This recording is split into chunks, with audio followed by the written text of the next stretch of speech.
Shalom sahabat yang dikasihi Tuhan Yesus, puji Tuhan kita bertemu kembali dalam kasih-Nya. Saya menemukan sebuah komen ya di konten saya, tulisannya begini: begitulah risiko kalau manusia dijadikan Tuhan. Lalu dibalas sama Bapak Anggiat Napitupulu, bukan manusia dijadikan Tuhan bro, tapi Tuhan menjadi manusia. Anda jangan sesat atau menyesatkan. Penyesatan itu pekerjaan iblis. Nah, lalu dibalas oleh 489, hahaha, kadrun katanya. Ini menarik sahabat ya, dibalas kepada Pak Anggiat Napitupulu. Nggak mungkin Tuhan yang Maha Suci mau melanggar kodratnya sendiri. Jadi menurut yang komen ini, akal budi ini saudaraku, ya memang mereka ini adalah agama akal ya. Makanya mereka adalah saudara seakal. Ya memang itu kata mereka, agama kami agama akal. Jadi mereka ya sukalah mengakal-akali, banyak akal memang mereka ini sahabat. Bangga mereka disebut agama akal. Makanya mereka suka mengakal-akali, karena memang mereka adalah saudara seakal, seakal-akal. Kalau bahasa Medan saudaraku, banyak akal itu atau orang yang akal-akal itu saudaraku ya jelek loh. Benar, kalau di Medan dibilang jangan berkawan itu, banyak akalnya itu, suka nakal-ngakalin itu berarti penipu sahabat ya.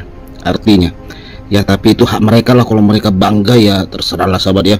Mereka memang bangga sekali kalau disebut saudara seakal itu ya. Kalau kita kan saudara seiman sahabat, kita adalah orang beriman, bukan orang yang banyak akal yang suka nakal-nakali, bukan ya. Kita saudara seiman, kumpulan orang beriman gitu ya.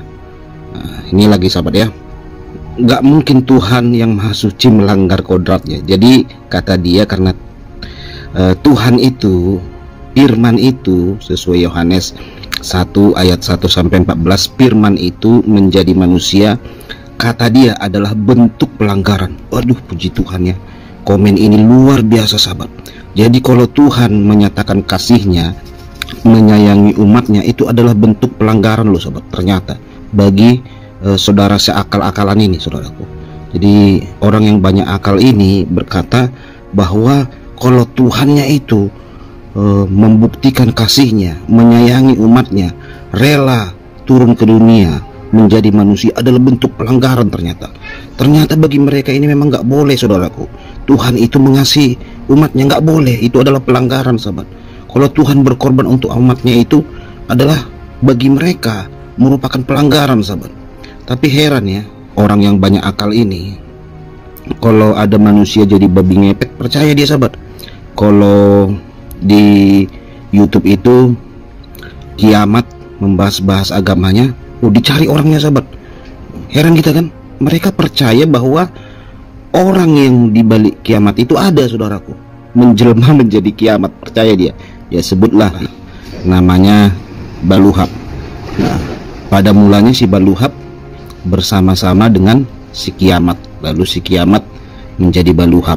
Nah, mereka kenapa tidak menangkap si kiamat itu sahabat? Seharusnya ditangkap dong, yang dikejar-kejar seharusnya kartun itu yang dikejar sahabat, bukan orang dibalik itu.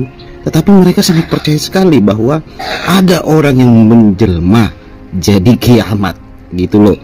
Mereka percaya sekali Tritunggal gitu dalam internet ini. Percaya itu kan bentuk Tritunggal sahabat. Sama kayak Tamparagi juga kan. Kenapa mereka tidak menangkap kartun Tamparagi itu? Kenapa yang mereka kejar-kejar siapa yang dibaliknya itu? Karena apa? Karena mereka percaya sebenarnya Tritunggal itu sahabat. Mereka percaya Tritunggal bahwa ada kuasa yang bisa menjelma, yang diutus menjadi Tamparagi. Nah itu sahabat ya, jadi bagi mereka kalau Tuhan menyatakan kasihnya, mengasihi umatnya, peduli terhadap umatnya, adalah bentuk pelanggaran Tuhan. Jadi Tuhan nggak boleh mengasihi umatnya sahabat, itu adalah pelanggaran. Nah, melanggar kodratnya sendiri, menjelma jadi manusia, bayangkan sahabat. Jadi nggak boleh sahabat bagi mereka. Tetapi kalau Tuhan jadi pohon, jadi apa, jadi batu, mereka percaya.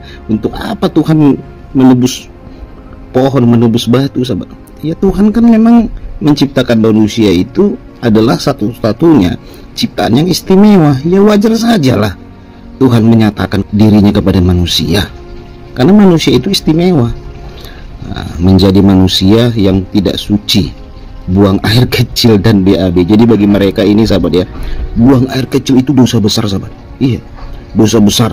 Jadi makanya saudaraku dicuci habis itu digosok itu, kalau kencing itu dipulus-pulus, saudara tahu ya, dipulus itu saudaraku, ular itu apa namanya itu ya, tongkat itu dipulus itu sampai bersih, karena yang keluar itu adalah dosa besar, najis besar sahabat. BAB pun bagi mereka ini saudaraku dosa besar ini. Kalau buang air itu udah berdosa. Di bagi mereka saudaraku, kencing BAB ini adalah dosa dan najis besar, meskipun Tuhan yang menciptakan. Jadi ketika mereka kencing itu najis besar, merasa berdosa mereka sahabat.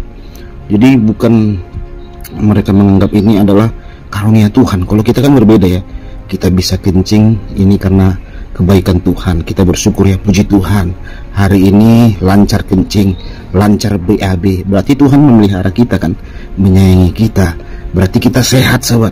Nah makanya kita bersyukur, terima kasih Tuhan, lancar BAB, lancar buang air kecil. Nah kalau bagi mereka saudara seakal ini, saudaraku, orang yang banyak akal ini, bagi mereka itu dosa sahabat. Jadi jelas ya, berbeda memang saudaraku. Makanya kita saling menghormati, marilah kita saling bertoleransi sahabat, menghormati. Memang berbeda sahabat, lihatlah komen ini, memang berbeda antara kita dengan mereka sahabat. Lihatlah, memang berbeda, marilah kita menghormati. Bagi mereka kalau Tuhan menyatakan kasihnya kepada umatnya adalah bentuk pelanggaran. Bagi mereka kalau kita buang air kecil, buang air besar adalah bentuk najis, dosa besar gitu loh bagi mereka. Nah kalau bagi kita memang kan tidak sahabat, makanya berbeda. Sudahlah, saling toleransi lah, kita saling mengasihi. Oke sahabat, Tuhan berkati, shalom.